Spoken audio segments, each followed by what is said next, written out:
یہ دیکھو بچوں، یہ میں نے لکھ دیا حرکات. کیا حرکات؟ زبر زیر پیش، اسے کیا کہتے ہیں؟ زیر زبر پیش کو کیا کہتے ہیں؟ حرکات. یہ جو ہم پیچھے پڑھ کے ہیں سین زبر سا سین پیش تو سین زیر سی، یہ کیا ہے؟ حرکات. یعنی صرف ہم نے پہلے پڑھا تھا سین صاد. یہ دیکھیں میں آپ کو دکھاتا ہوں، اگر آپ توجہ دے گے بچوں یہ بہت بڑی باتیں ہیں. اگر یہ جو اب ہم پڑھ رہے ہیں، یہ دیکھیں، یہ الف پڑھا، با پڑھا، تا پڑھا، سا پڑھا، جیم پڑھا. بات کرنے کا مقصد ہے ہم نے صرف خالی لفظ پڑھے ہیں، پہلی تختی پڑھی ہے، اس کے اندر صرف یہ بتایا جا رہا ہے کہ آپ نے لفظوں میں ایسے پڑھنا ہے. آگے انہوں نے دے دیا تھا حرکات، یعنی کہ اب لفظ حرکت کریں گے. کیا کریں گے؟ حرکت. یعنی کہ اب ان کے اوپر زیر زبر آئے گی، ان کی آواز چینج ہوگی. کیا ہوگی؟ جیسے مثال کے طور پر ہم نے پیچھے پڑھا، یہاں پڑھا با. کیا پڑھا؟ با یا میم یا سین یا صاد یا میم. یہ دیکھیں، اور پہلے عین پڑھا تھا، یا آپ پڑھیں گے عین زبر. یہ پیچھے پڑھا ہم نے صرف پڑھا عین. کیا پڑھا؟ عین. اب وہ بتا رہے ہیں کہ یہاں عین زبر آ، عین زیر ای. بات کر رہا ہوں، یہ انہوں نے صبح آپ کو پہلے یہاں بتا دیا کہ صرف خالی لفظ پڑھنے ہیں. آگے حرکات دے کر آپ کو بتا دیا کہ ان کی آوازیں چینج ہو رہی ہیں. کہ پورے قرآن مجید کے اندر، پورے قرآن مجید کے اندر ایسی آوازیں آئیں گی تو آپ نے اس طرح پڑھنا ہے. ٹھیک ہے بچوں، سمجھ آ رہی ہے؟ آگے انہوں نے بتا دیا کہ دیکھ ہمیں یہ حرکات کی سمجھ آ گئی. ایک زبر ہو، ایک زیر ہو، ایک پیش ہو، اس کو کیا کہیں گے؟ حرکات کہیں گے. یہ اپنے دل و دماغ میں بٹھا لو کہ جب حرکت آئے گی کوئی بھی لفظ ہے، جب اس پہ حرکت آ جائے، جیسے تا پہ آئی ہوئی ہے، نون پہ آئی ہوئی ہے، لام پہ آئی ہوئی ہے، لام کے نیچے آئی ہوئی ہے، اوپر آئی ہوئی ہے پیش، تو اس کی آواز چینج ہو جائے گی. کیا ہوگا؟ چینج. یعنی کہ پہلے سین زبر سا کہہ رہے، سین کہہ رہے، اب سین زبر سا. پہلے صرف لام پڑھ رہے تھے، اب ہے لام زبر لا. پہلے قاف پڑھ رہے تھے، اب ہے قاف زبر قا. قاف زبر قا، قاف زیر قی، قاف پیش کو، قاف قی کو. یعنی لفظ کو پہلے صرف قاف پڑھنا تھا، اب قاف زبر قا. اب آواز چینج آ گئی. انہوں نے کہا آپ نے اس کو حرکات کو اپنے دل و دماغ میں بٹھا لینا ہے کہ پورے قرآن مجید کے اندر بار بار آئیں گی، تو آپ نے لفظوں کو اس طرح آوازیں نکالنا ہے. ٹھیک ہے بچوں، آگے بتا دیا تھا انہوں نے کھڑا زبر. کیا؟ کھڑا زبر.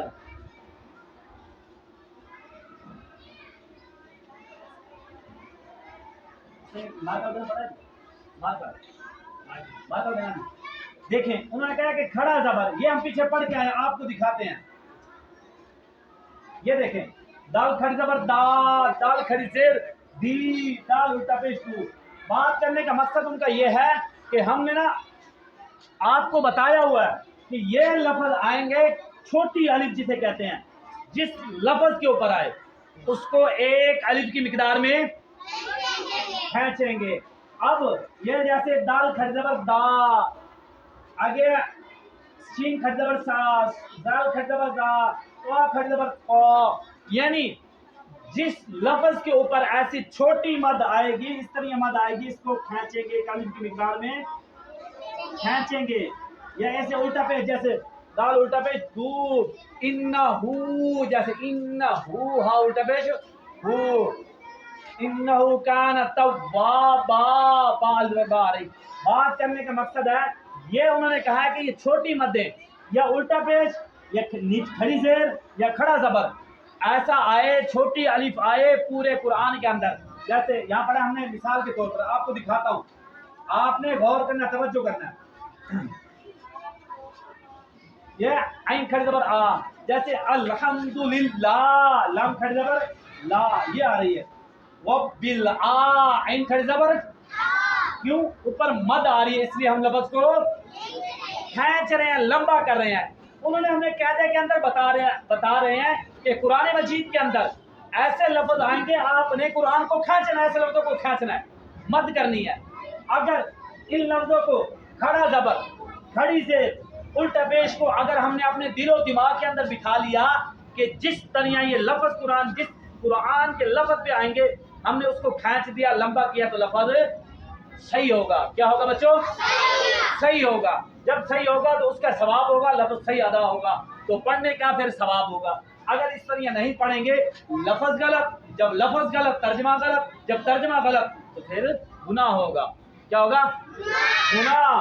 قرآن مجید کو اردو کی کتابیں اور کتابیں ریاضی مشرق انگلش جیسے کیسے پڑھ دیں، لیکن قرآن مجید کو ہم نے صحیح پڑھنا ہے.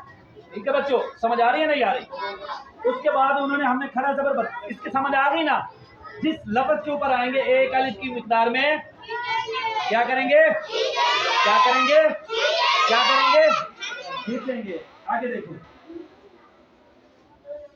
آگے انہوں نے بتایا یہ کھڑی زیر بھی اسی طرح. انہوں نے کہا کھڑا زبر تو یہ ہو گیا، اب یہ کھڑی زیر ہے، یہ نیچے والی. انہوں نے کہا یہ بھی اسے کھینچنا ہے، جیسے یہ الٹا پیش ہے، اس کو بھی کھینچنا ہے. کھڑا زبر، کھڑی زیر، الٹا پیش، اس کو بھی ایک الف کی مقدار، اس کو بھی ایک الف کی مقدار. ہاں الٹا پیش ہو، جیسے دال الٹا پیش تو، سین الٹا پیش تو. یعنی کہ جس لفظوں پہ یہ آئے اوپر آ جائے، نیچے جائے آ جائے، یہ پیش مڑا ہوا تو اسے ایک الف کی مقدار میں کھینچیں گے. جب ان لفظوں کو کھینچیں گے تو پھر قرآن مجید ہمارا صحیح ہوگا. سمجھ آئی؟ یہ الف، نیچے والا الف، مڑا ہوا پیش، ایک الف کی مقدار میں، ایک الف کی مقدار میں کھینچیں گے. شاباش. اب انہوں نے بتا دیا کہ تنوین، دو زبر، دو زیر، دو پیش، وہ کیا کہتے ہیں؟ تنوین. تنوین کا مطلب ہے ناک کے اندر آواز کو چھپانا، غنہ کرنا. ناک کے اندر آواز کو چھپانا، غنہ کرنا ایک ہی بات ہے. اب انہوں نے یہاں بتایا تھا کہ تو یہ دیکھیں پیچھے ہم تو پڑھ کے آ چکے ہیں. یہ دیکھیں تین دو زبر من، ناک کے اندر آواز آ رہی ہے، تین دو زبر من، ناک میں جا رہی ہے نہیں جا رہی ہے؟ یعنی کہ آواز کو ناک کے اندر چھپانا، غنہ کرنا، اسی کو تنوین کہتے ہیں. کہ لفظ کے اوپر دو زبر آ جائیں، جیسے میم کی دو زبر ہے، یا میم کی دو زیر ہے، یا میم کی دو پیش ہے، یہاں غنہ کریں گے، ناک کے اندر آواز کو، ناک کے اندر آواز کو چھپائیں گے. یہ ہو گیا تنوین. سمجھ آئی؟ کوئی بھی لفظ ہے، پہلے انہوں نے ایک زیر زبر دی تھی، دیکھنا ایک زبر ہے، ایک زیر ہے. اب انہوں نے دو زبر، دو زیر، دو پیش کو کیا کہتے ہیں؟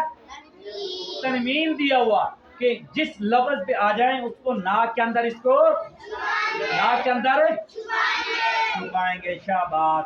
آگے دیئے مدہ. یہ حروف مدہ جیسے سین ساکن، الف ساکن سے پہلے زبر آئے، یعنی کہ الف ساکن، یہ با ہے، اس سے یہ الف ہے، اس سے پہلے زبر ہے. آگے واو، یہ ہے با، یہ ہے، اور واو ایسی ہے، اور واو کے اوپر ایسا ہے. آگے یہ یا،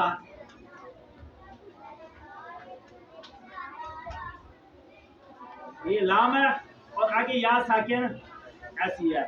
یعنی انہوں نے بتا دیا کہ حروف مدہ پورے قرآن مجید کے اندر، پورے قرآن مجید کے اندر الف سے پہلے، الف جیسے کھا لیا، یہ دیکھ سین الف سا، الف سے پہلے زبر ہے، الف سے پہلے زبر ہے، صاد کے اوپر زبر الف کھا لیا. یعنی وہ بتا رہے ہیں قرآن مجید کے اندر ایسا لفظ ہو الف خالی ہو، اس سے پہلے زبر ہو. کیا ہو؟ زبر، بغیر جھٹکے والا الف. پھر اس پر مد کریں گے. کیا کریں گے؟ مد کریں گے، یعنی کہ ایک الف کی مقدار میں اس لفظ کو لمبا کریں گے. اس لفظ کو ہم نے کھینچنا ہے. آگے انہوں نے لکھا کہ الف مد تو یہ ہو گئی بھی کوئی بھی لفظ ہے، صاد ہے، سین ہے، میم ہے، قاف ہے، اس سے پہلے زبر ہو. کیا؟ الف سے پہلے، الف سے پہلے، الف سے پہلے لفظ کو لمبا کریں. ٹھیک ہے بچوں؟ اب ایک کلیہ تو یہ بتا دیا. اب دوسرا کلیہ انہوں نے کیا کہ واو سے پہلے پیش ہو، واو سے پہلے پیش ہو. آپ کو واو دکھاتا ہوں. یہ واو سے پہلے پیش ہے، سین کی، قاف کی واو سے پہلے پیش ہے، عین کی واو سے پہلے پیش ہے، قاف کی واو سے پہلے پیش ہے، لام کی واو سے پہلے پیش ہے، نون کی واو سے پہلے پیش ہے، شین کی واو سے پہلے پیش ہے، ضاد کی لام سے پہلے واو سے پہلے پیش ہے، غین کی واو سے پہلے پیش ہے. یعنی وہ بتا رہے ہیں کہ کوئی بھی لفظ ہو اس کے اوپر پیش ہو اور آگے واو ساکن ہو، واو ایسی ہو ایسی، اور اس کے اوپر ایسے چھوٹی دال ہو، تو یہ اس لفظ کو لمبا کریں گے. کیا کریں گے بچوں؟ کیا کریں گے؟ لمبا. اسی کو مد کہتے ہیں. ٹھیک ہے بچوں، سمجھ آئی؟ اگلی گئی آ رہی ہے کہ واو خالی سے پہلے پیش آ جائے، کہ واو کے اوپر چھوٹی دال ہو، واو سے کوئی بھی پہلے لفظ ہو اس کے اوپر پیش ہو. پورے قرآن مجید کا قاعدہ کلیہ، پورے قرآن کا، جیسے قل یا ایھا الکافرون، را کے اوپر پیش ہے، واو کی پیش ہے لا اعبدو، دال کی پیش ہے، واو کی پیش نہیں ہے. ان لفظوں کو دیکھنا ہے کہ واو سے پہلے پیش آئی ہوئی ہے اور واو کے اوپر چھوٹی دال ہے. جب واو کے اوپر چھوٹی دال ہوگی تو لفظ کو ہم کھینچیں گے. کیا کریں گے بچوں؟ کھینچیں گے، لمبا کریں گے. ٹھیک ہے. اب تیسرا کلیہ انہوں نے کیا کہ یا مدہ. یہ دیکھیں شین زیر ہے اور یا آگے ہے، یا خالی ہے، خالی ہے نہیں بچوں؟ آگے دیکھیں ضاد کی زیر ہے، یا خالی ہے، کاف کی زیر ہے، یا خالی ہے، میم کی زیر ہے، یا خالی ہے، واو کی زیر ہے، یا خالی ہے. کہتے ہیں ایسے بھی لفظ آئیں گے کہ یا ساکن سے پہلے، یا ایسی سے پہلے زیر ہوگی، جیسی یہ لفظ لی ہے، تو اس پر بھی مد کریں گے. مد کا مطلب ہے لفظ کو کھینچیں گے. کیا کریں گے؟ کھینچیں گے. پورے قرآن مجید کا قاعدہ کلیہ یہ ہے کہ ان لفظوں کو کھینچیں گے. آئی کہ گئی؟ علی مدہ الف ساکن سے پہلے زبر ہو، واو مدہ واو ساکن سے پہلے پیش ہو، یا مدہ یا ساکن سے پہلے زیر ہو. یہ لفظ اگر ہم نے اپنے دل و دماغ میں بٹھا لیے کہ یہ زیر آ گئی، یہ زبر آئی، یہ پیش آئی، اس کو کھینچیں گے، اس کو نہیں کھینچیں گے، تو یوں سمجھ لیں کہ ہم نے قرآن مجید کو صحیح پڑھیں گے. قرآن مجید کو صحیح پڑھیں گے. ان باتوں آگے حروف لین یعنی کہ نرمی سے پڑھنے والے، کیا نرمی سے پڑھے جانے والے لفظ. انہوں نے بتایا تھا کہ پہلے یا واو ساکن سے پہلے پیش ہوتی تو لفظ کو کھینچتے. انہوں نے کہا کہ آپ مثال کے طور پر یہ با ہے، اس کی زبر ہے، آگے واو ایسا ہے، واو کی ساکن ہے، واو سے پہلے زبر ہو تو حروف لین یعنی نرمی سے پڑھیں گے. لین حروف لین، کیا حروف لین نرمی سے پڑھیں گے. واو سے پہلے زبر ہو، حروف کو نرمی سے پڑھ، جیسے مالک یو نہیں کریں گے، یو نہیں کریں گے، بلکہ کہیں گے مالک یوم الدین. اب یہ دیکھیں گے کہ یا واو سے پہلے یا کی زبر ہے نا، یا وا زبر یو زبر آ رہی ہے نا. اب واو ساکن ہے، اس سے پہلے زبر ہو، واو سے پہلے زبر ہو تو اسے نرمی سے پڑھیں گے. کیا پڑھیں گے؟ اور اگر یا سے پہلے زبر ہو، یا سے پہلے تو پھر کیا کریں گے؟ پھر بھی نرمی سے پڑھیں گے. پھر بھی نرمی سے پڑھیں گے. یہی قاعدہ کلیہ ہے. اگر ان باتوں کو بچوں دل و دماغ میں بٹھا لو گے تو یوں سمجھ لیں کہ آپ نے پورا قرآن مجید پڑھ لیا. ان باتوں کو اگر آپ نے دل میں بٹھاؤ گے کہ اس لفظ کو کھینچنا ہے، اس کو نہیں کھینچنا، اس کو مد کرنی ہے، اس کو لمبا کرنا ہے، یا تنوین ہے آگے غنہ کرنا ہے، یا ناک کے اندر آواز کو لے کے جانا ہے، اس لفظ کو کھینچنا ہے، مد کرنی ہے، اور اس کو نہیں کھینچنا. اگر ان باتوں کو دل میں بٹھا لو گے تو پھر آپ کے لیے قرآن آسان ہوگا. اگر ان باتوں کو نہیں بٹھاؤ گے پھر تو یہ یاد ہو جائیں گے آپ کو. یہ لکھ لو اپنے پاس. شاباش.